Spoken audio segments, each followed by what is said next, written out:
N convention కూల్చివేతపై స్పందించారు Hydraa commissioner Ranganath. అసలు N convention కు పర్మిషన్ లేదని వివరణ ఇచ్చారు. ఎఫ్టీఎల్ పరిధిపై 2014లో నాగార్జున కోర్టును ఆశ్రయించారని, అందుకు కోర్టు నాగార్జున సమక్షంలో ఎఫ్టీఎల్ పరిధిపై సర్వే చేయాలని ఆదేశించిందని వివరించారు.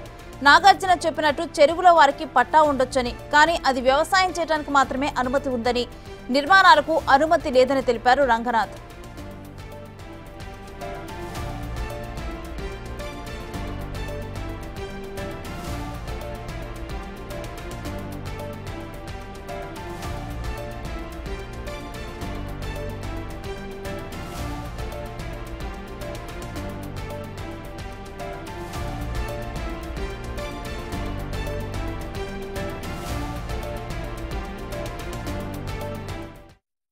అసలు పర్మిషన్స్ ఇవ్వరు.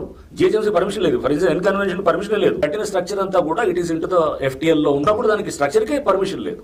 అంటే జిహెచ్ఎంసీ 10 ఏళ్ల నుంచి వీళ్ళు ట్రై చేస్తున్నా కానీ కూడా వాళ్ళకి ఎక్కడ పర్మిషన్ రావట్లేదు. లేదు అది దాని మీద కూడా మేము ప్రెస్ రిలీజ్ కూడా ఇచ్చాము హైడ్రా నుంచి కూడా. మెన్షన్స్ క్లియర్లీ దట్ 2014లో ప్రిలిమినరీ నోటిఫికేషన్ వచ్చిన తర్వాత ఆ ఎఫ్టీఎల్ దాని మీద వీళ్ళు దే వెంట్ టు ద కోర్టుకి వెళ్ళి కోర్టులో దాన్ని ఛాలెంజ్ చేసినప్పుడు కోర్టు సెట్ మీరు వాళ్ళ సమక్షంలో మీరు సర్వే చేయండి అని చెప్తే మళ్ళీ సర్వే చేసి 2016లో ఎఫ్టీఎల్ నోటిఫై చేశారు.